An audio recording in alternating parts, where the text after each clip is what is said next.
Hello, my sweet doves. Welcome back. As it says in the title of the video, today I'm going to be restyling the live action Winx Club because the live action that exists, Fate the Winx Saga, is just crying for help.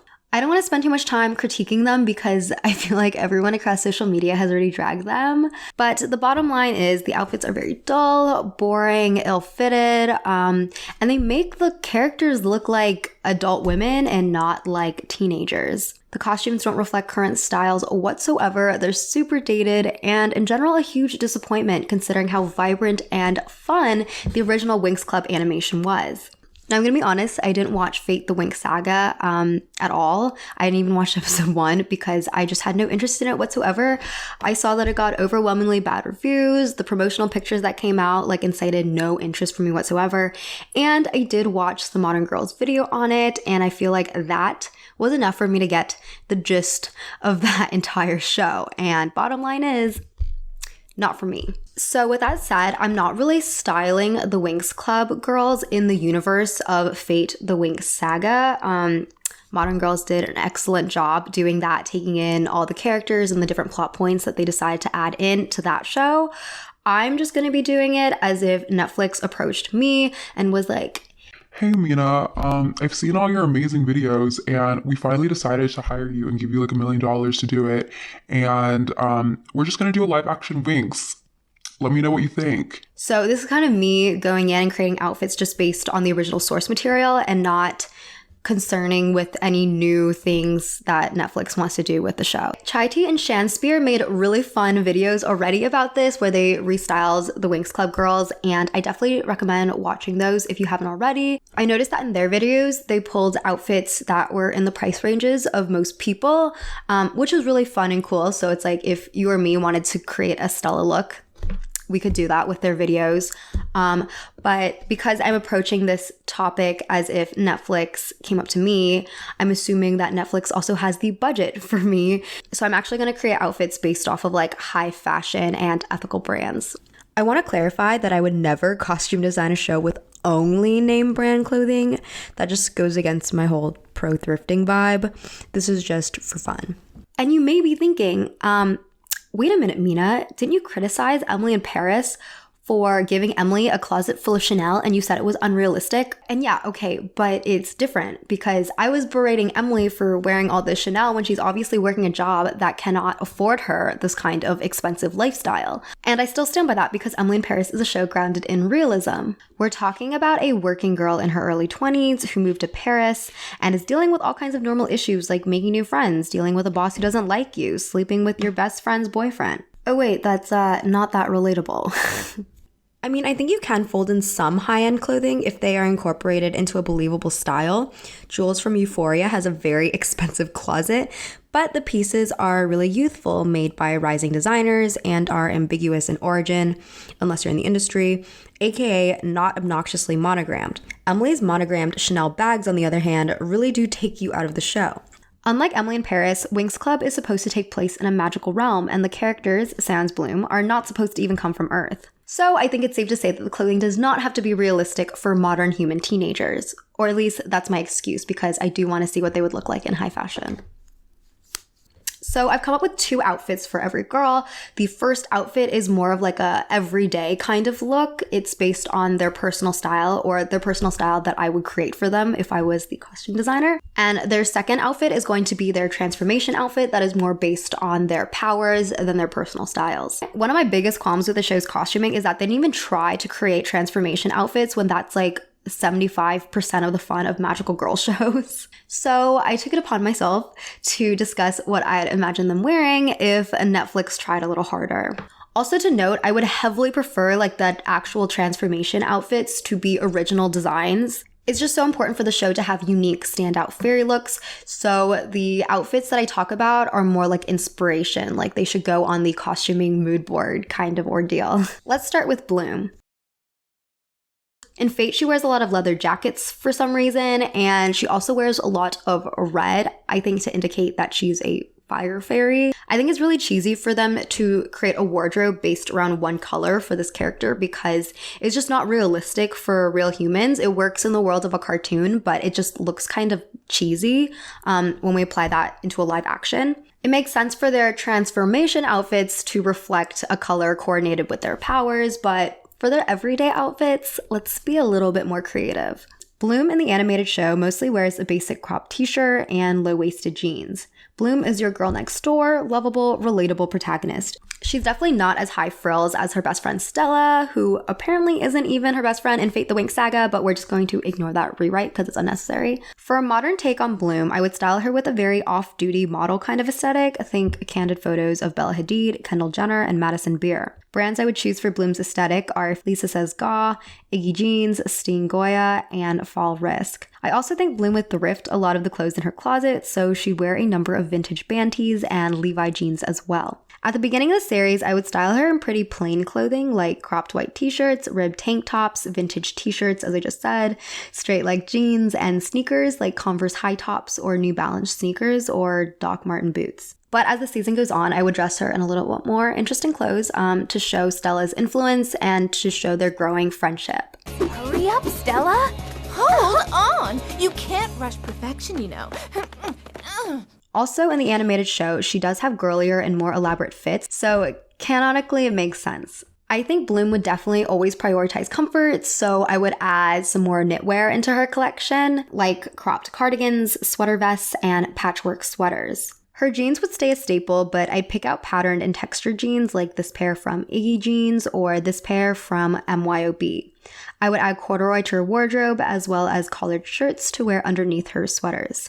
Let's do an example outfit. I started with this. I think it's cropped, and if it's not cropped, I'll be sad, but this cropped cardigan top with a cute little collar from Fall Risk, and I'm pairing it with these jeans from Iggy Jeans. I chose the pink ones because she does seem to like pink in the animated series, and then for the shoes, I chose these Nikes that match her top. Easy peasy. The transformation inspo look is the set from 404 Studio, Fall Winter 2020. The green flames are obviously a reference to Bloom's power, but I like how they're green instead of red or orange, which is more predictable for any kind of flame designs. Plus, the green would look really good against her hair color. I wanted to find her a pair of boots that were a little bit more interesting than a normal pair of over-the-knee boots because her outfit is already pretty simple, but I needed to make sure that the shoes wouldn't clash with the outfit colors that she's already wearing. So these black patent naked wolf boots are just perfect. I love the shape of the heels so much, they just bring extra pizzazz to the platform boot. Now on to Stella.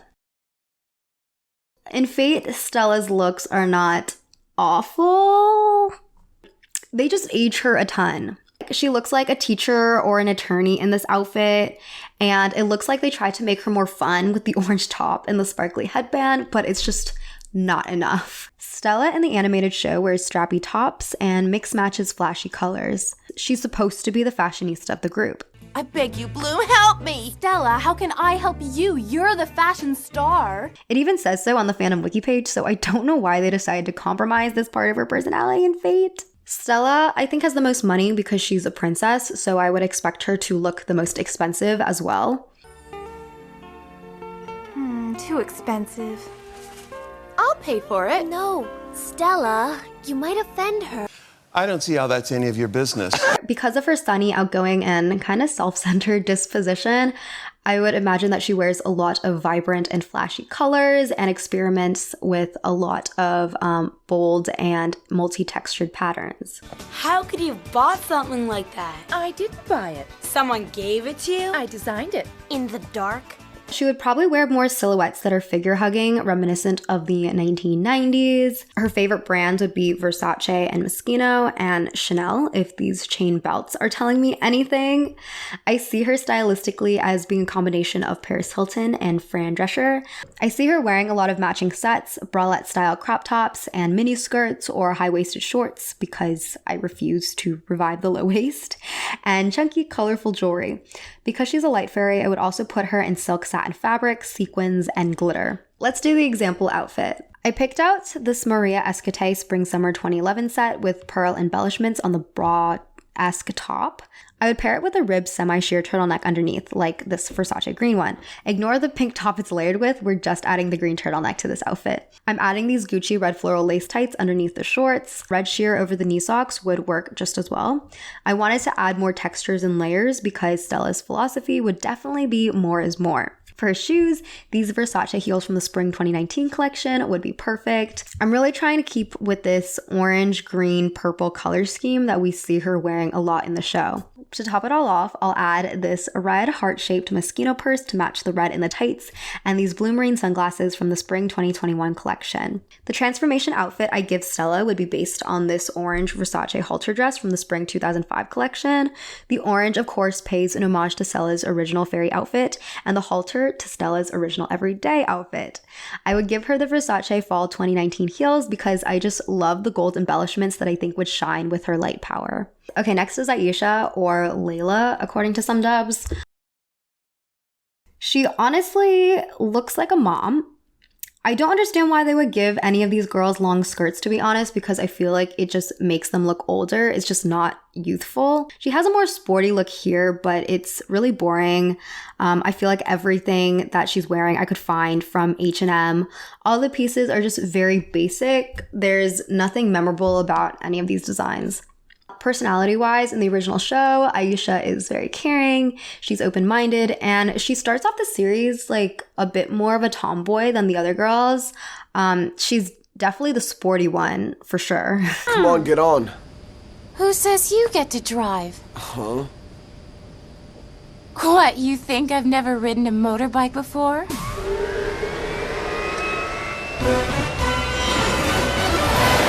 Go, Layla!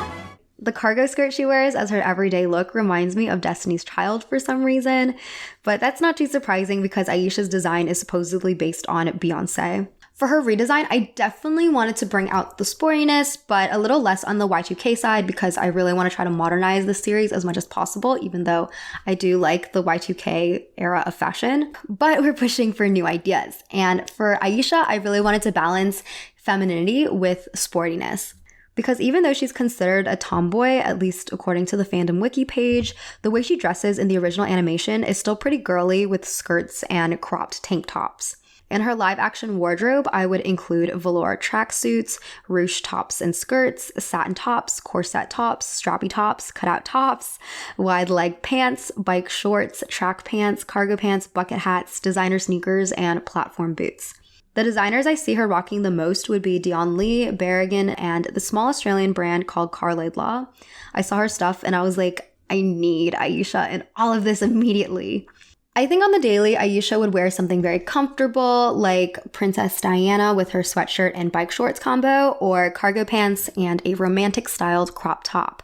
Okay, let's do an outfit for her. So the top that I picked out is this Orson Iris satin top. It's pretty basic, but I do like the baby pink, the level of shine to it, and the extra strap detailing that wraps around the waist. I also wanted something simple on top so as to not distract from this amazing Dion Lee camo skirt that I picked out from the spring 2021 collection. It's like camo / cargo, so just a perfect reinvention of her animated skirt. Plus the corset detailing down the middle is super modern, what with all the corset craze in the last couple years. The shoes I picked out for her are these vintage Buffalo London platform boots. They would definitely look better if they matched the print on her skirt, but I did want to kind of mix and match, and I didn't want to just put her in a head-to-toe Dion Lee outfit because even though that'd be sick, I'm trying to work that creative muscle, so. I also just love these boots, especially the layered sole. And finally, to bring some more color in this outfit, I'd put her in this purple Francis O suede jacket with crystal embellishments. For her transformation look, I imagine Aisha would wear something very blue and shimmery, something with sequins that give the effect of light hitting water. I know she's technically not like just a water fairy. I think she's like a Morphix fairy is what it's called, which is like this other element that only exists in the Winx universe. But we're just going to go with water because I don't know what Morphix would look like in the real world. I don't know. Even though Aisha doesn't really wear blue in the cartoon, I saw this look from the Julian McDonald Spring 2020 collection and I loved it for her. I would modify the hemline though because I don't think the hemline is very youthful. I would much rather it be a mini skirt that just cuts straight across. This is another look that I love from the collection, but I would obviously have to model the outfit again to have a skirt hemline to make it more youthful and age appropriate. I would also give her a pair of over-the-knee blue patent leather boots like these Dior ones to amp up the water association. Okay, let's talk about Flora, the first of our whitewashed girls here. She goes by the name Tara in the show because I guess Netflix thought we would not notice the whitewashing if she had a different name, but they're wrong. Everyone noticed. There's like a ton of essays, video essays on this already, so I don't want to get too much into like the whole whitewashing aspect of it. I just wanted to mention it. But regardless, Tara was done very dirty in the show. She's wearing these shapeless silhouettes that just make her look like a rectangle. It's just very clear to me how they didn't even try with dressing a plus size actress. It also bothers me how this jacket she's wearing looks like a really weird long vest at first glance because her dress is the same color as the sleeves. What a mess. Flora in the animated show is very calm, sweet, and sensitive. She has a very soft, feminine style compared to the other girls. She wears this green puffy-sleeved cropped blouse and a strawberry printed pink skirt as her everyday look, which I think is pretty transferable to modern trends, with the strawberry dress and puff sleeve blouses being very in, at least last year. I wanted to match her feminine style in her redesign, something that Netflix did not try to do whatsoever. I would make her new wardrobe have clothes like, of course, her signature puff sleeve blouses, sheer blouses, ribbon corsets, anything with a statement collar, detachable statement collars, mini skirts, and an abundance of ruffles, lace, and tulle.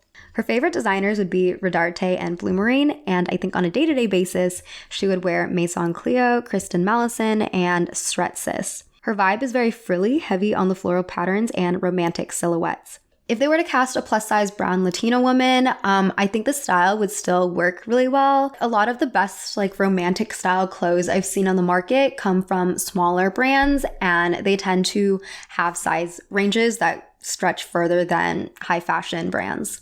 So let's get to the example outfit. I've noticed that people like to go the pastel route for Flora, which works, but I wanted to step up to the challenge of giving her a romantic outfit of the same vibrancy as the animated show. First, I'm putting her in this lime green lace dress by the brand Mr. Larkin, and on top of the dress, I'm adding this green corset by this corset maker, Rachel Aaron, on Instagram. I honestly have no idea how this would look because layering corsets is something that you kind of have to see in person to check the fit. But in theory, I think it looks good. I'm giving her just a plain pair of white knee socks, and then for her shoes, I'm taking No Prisoners and giving her the Nodoletto Bulla Babies in the ultraviolet colorway. For her transformation look, I was debating between a couple different options, but I ultimately decided to go with this Blumarine set from the Spring 2021 collection. I love the beaded fringe detailings. I think the pastel pink color is super sweet. And if you look closely, the sequining creates little flower shapes. I'm pairing it with these white Emmanuel Ungaro boots that have little flower appliques with a pink center that hopefully matches the Blumarine set. She wears a lot of flower motifs in the show. Her name is Flora and her power is plants. So I feel like this just makes sense. Let's talk about the other mess, Musa. In Fate, she's also whitewashed. Musa is supposed to be East Asian inspired, I guess, because she's technically not from Earth, but she's very clearly drawn to look East Asian. I was probably the most hurt by Musa because Musa was my favorite fairy growing up. And I was just so taken aback by what they did to her. Even whitewashing aside, the costuming for her just sucked. This is probably the ugliest puffer coat I've ever seen. And I hate calling things ugly because I know there's probably like some people who do think it's cute, and I don't mean to like shit on them, but I just hate it. Plus combining it with sweater and jean shorts, like you just have to wonder what the weather is like over there. It's giving really bad late 2000s / early 2010s fashion, especially with the jean shorts and knee socks combo. Here she's wearing a pink bomber jacket and cargo pants. I guess the cargo pants are supposed to be like a reference to the cargos she wears in the show, but again, none of it is cute. They picked the most ill-fitting clothes possible for these girls. So the real Musa is probably the most boyish out of all the girls, and the style I've created for Musa recognizes this and is also kind of East Asian inspired. This is because in the animated show, Musa wears a lot of East Asian kinds of garments. So I think it would only be appropriate for her style to be kind of reflective of it. I chose a style that was very Japanese streetwear-esque, Nana-inspired, grunge-inspired Harajuku fashion to tie in her love of music, of course. If you all don't know what Nana is, it's a manga series that started in the early 2000s. The plot centers around two girls, both named Nana. One of them is in a punk rock band, and the clothes the characters wear take a lot of inspo from real fashion brands like Vivienne Westwood. With that said, I would put Musa mainly in brands like Vivienne Westwood, Jean Paul Gaultier, MYOB, and Vintage Trip NYC. Some of her closet staples would be leather, pants and jackets, strappy crop tops, leg warmers and arm warmers, fishnets, anything plaid like pants, skirts, and blazers, checkered patterns, fur coats, combat boots, chunky platform shoes, and tight second skin mesh tops. And because she does wear Asian-inspired clothes in the show, I would also assume she would wear chinoiserie fabrics here and there. So for her example outfit, I picked out this red and black hand-knit tank top from this small New York designer, Shauna Wu. With this top, I'd pair it with a vintage Vivienne Westwood red tartan plaid skirt. So underneath the skirt, she'd wear fishnets and loose socks. If you watched my Japanese schoolgirl video, you know what these are. I've also noticed that these socks are coming back in style just more generally, so, perfect. For shoes, I picked New Rock platforms. I'm going to pretend it's a cold day, so she has an excuse to wear this Saks Potts fur-trimmed red coat on top, which I absolutely love. And on top of all that, I'm adding a bucket hat from the Japanese brand Perverse. For a transformation look, I couldn't find anything that exactly worked out with what I had envisioned for Musa. Musa's power is sound in music, which is kind of difficult to incorporate into fashion unless you're Iris Van Herpen. But I wanted to give Musa something she could easily move in, so sorry, Iris. Versace did a look incorporating music motifs in their 1991 collection, but I think this dress is a little too loud, no pun intended. Valentino did a dress with music notes for their spring 2014 collection, but this dress is too long, I think, and I also would rather pick something more colorful. Moschino incorporated a couple of music-inspired looks for their spring 2020 collection, but yeah, I think it's all too over the top as well. I think what best represents what I'm looking for is this area set from the fall 2016 collection. It's bright pink and shiny like the discotheque and resembles the style of 1970s glam rock stars like David Bowie. The music connection with this outfit is a lot more muted and is a reference to a particular genre of music, but I think it ends up working. Yes, I'm doing Tecna because why would I agree to do anything Netflix came up to me with if they were going to remove Tecna? My first thought was to put her in a very cyberpunk-ish aesthetic. I know techwear is a popular style as well these days, but I just don't associate techwear with teenage girls. If you are a teenage girl and wear techwear, go you. But most techwear is pretty monochromatic, black and white, and it just doesn't scream fairy to me, so I decided not to go with techwear. I think Tecna would wear a lot of strappy, deconstructed tops and pants. The straps resemble wires, which obviously goes with her whole thing. She would wear neon colors, clothes with visible hemlines, and like Musa, she would also go for second skin tops, but of different kinds of designs. Ones that give off more cyborg vibes, if that makes sense. I also see her wearing futuristic sunglasses.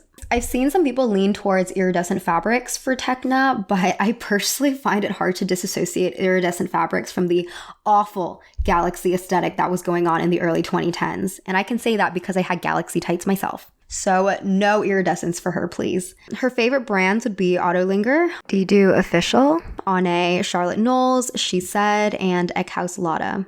Let's do an example look. So first I would give her this ribbed knit top by Situationist. It reminds me a little bit of wires running down a switchboard. I would layer on top this Autolinger Spring 2019 shirt over it. I just love how cable-like the strings are. I'll add these purple pants by Giorgi Andreazza. The only photo on the store website is of someone wearing it in the orange colorway, but I want to bring out the green and purple combo in Tecna's OG outfits, so we're sticking to purple for this one. And to finish the look, I would give her these Swear London platform boots, which have the coolest looking soles ever and give me spacey astronaut vibes. For a transformation look, I think anything from Dido Official's 2019 collection would be just insane. I love how these suits are reflective as well, and something green or purple would tie in with her original design as well. I would pair the dress with these Biblos? Oh, fall 2019 boots that are giving all the cyborg. Okay, that's all I have for today. Thank you so much for tuning in. This was a lot of fun. I was kind of nervous about this idea because it's so much different from what I usually do. I don't think I've ever done like a styling video before. I do a lot more styling stuff on my TikTok, but yeah, nothing on YouTube, I guess. Or at least there was that wardrobe thing that I did, my wardrobe tour, but that's different because I was styling myself. Let me know in the comments which outfit you liked the most that I designed, and just who your favorite Winx girl is in general. I'm always interested in hearing what people have to say about that. I'll see you all next time, and I hope you have a lovely day.